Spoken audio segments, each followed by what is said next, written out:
Hello cunning channel people. Sushila madam அவர்களுக்கு உடம்பு முடியாமல் மருத்துவமனையில் அனுமதிக்கப்பட்டிருந்தாங்க. அப்படி இருக்கும் சமயத்தில் இப்போ வந்து நிறைய விஷயங்கள் அவங்கள பற்றி வந்து கேள்விப்பட்டுருக்கோம்.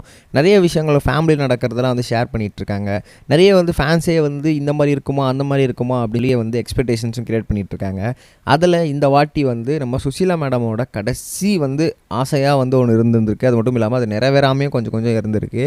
ஸோ அது என்ன அப்படின்னு சொல்லி அவங்களே ஷேர் பண்ணியிருக்காங்க. அது உங்களுக்கு சொல்கிறவங்க முதல் விஷயம் என்ன அப்படின்னு பார்த்தீங்கன்னா, சுசிலா மேடம் பொறுத்த வரைக்குமே வந்து அவங்களுக்கு ரொம்பவே வந்து ஹாஸ்பிட்டல் போகிறதுக்கு முன்னாடிலேருந்தே ரொம்ப நாள் சொல்லிட்டு இருப்பாங்களாம், எனக்கு வந்து ரொம்ப நாள் ஒரு ஆசை இருக்குது. அது என்ன அப்படின்னா, என் பையன் கூட நான் டைம் ஸ்பெண்ட் பண்ணணும் அப்படின்னு சொல்லி. ஏன் அப்படின்னா வந்து கிட்டத்தட்ட வந்து அவங்க சின்ன வயசுலேருந்தே வந்து ஃபாரினில் தான் படித்தாங்க. நீங்கள் சோஷியல் மீடியாவில் முதல் கொண்டு பார்த்தீங்கன்னா தெரிஞ்சிருக்கும். நாங்கள் அவர் கூட எடுத்த ஒரு ஃபோட்டோஸ் கூட உங்களால் பார்க்க முடியாது.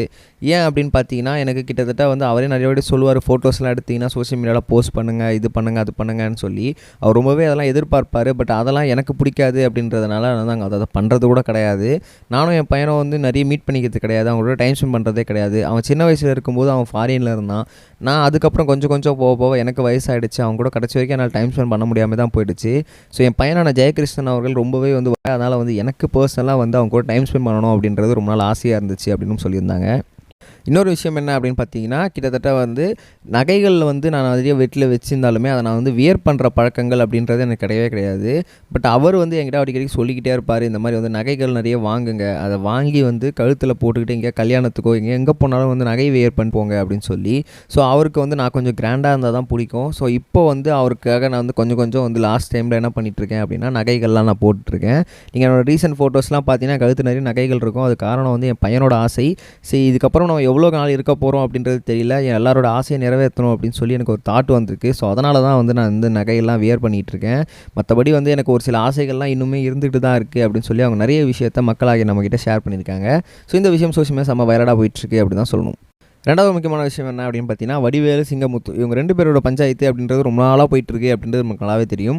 ஏன் அப்படின்னு பார்த்தீங்கன்னா, ரீசெண்ட் டைம்ஸில் வடிவேலு சார் வந்து சிங்கமுத்து மேலே வந்து ஒரு கேஸ் போட்டிருந்தார். அதில் என்ன சொல்லியிருந்தாங்க அப்படின்னா, தாம்பரம் பக்கத்தில் எனக்கு ஒரு ஃப்ளாட் வாங்கி கொடுத்தாங்க சார், அது வந்து ஒரு பெரிய மோசடி ஃப்ளாட்டு, அதை எனக்கு தெரியாமல் அவர் வாங்கி கொடுத்துட்டு என்ன ஒரு பெரிய சிக்கலில் மாட்டி விட்டார் அப்படின்னு சொல்லி ஒரு கேஸ் போட்டிருந்தாங்க. அது நிலுவையில் தான் இருக்குது. இப்போ ரெண்டாவது விஷயம் என்ன அப்படின்னு பார்த்தீங்கன்னா, புது கேஸை போட்டிருக்காரு. அதில் என்ன சொல்லியிருக்காரு அப்படின்னு பார்த்தீங்கன்னா, இந்த பிப்ரவரி மாதம் மார்ச் மாதத்துலாம் வந்து யூடியூப் சேனலில் போய் சிங்கமுத்து அவர்கள் என்னை பற்றி ரொம்ப தகாத வார்த்தையெல்லாம் பேசி என்னை பற்றி நிறைய அவதூறு பரப்பிட்டார். இதால் எனக்கு ஒரு பேரில் நற்பேரே போயிடுச்சு. அதனால் அவர் எனக்கு 5 கோடி ரூபாய் வந்து மான நஷ்டம் தரணும் அப்படின்னு சொல்லி ஒரு வழக்கு பதிவிட்டிருந்தாங்க.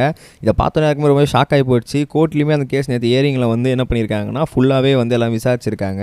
சிங்கமுத்து சாரை வந்து இன்னும் 2-3 நாளில் பதில் சொல்லியிருக்காங்க. அப்படிலாம் வந்து 5 கோடி மான நஷ்டம் தரணும் அப்படின்னு சொல்லியிருக்காங்க. நம்ம நெக்ஸ்ட் சொல்லுவோம் கேஸ் பை. இது வரைக்கும் கனெக்டிங் டிவிக்கு சப்ஸ்கிரைப் பண்ணனா மறக்காமல் சப்ஸ்கிரைப் பண்ணிக்கங்க. உடனடி அப்டேட்ஸ் பெறுவதற்கு நோட்டிஃபிகேஷன் பெல்லையும் கிளிக் பண்ணிக்கங்க.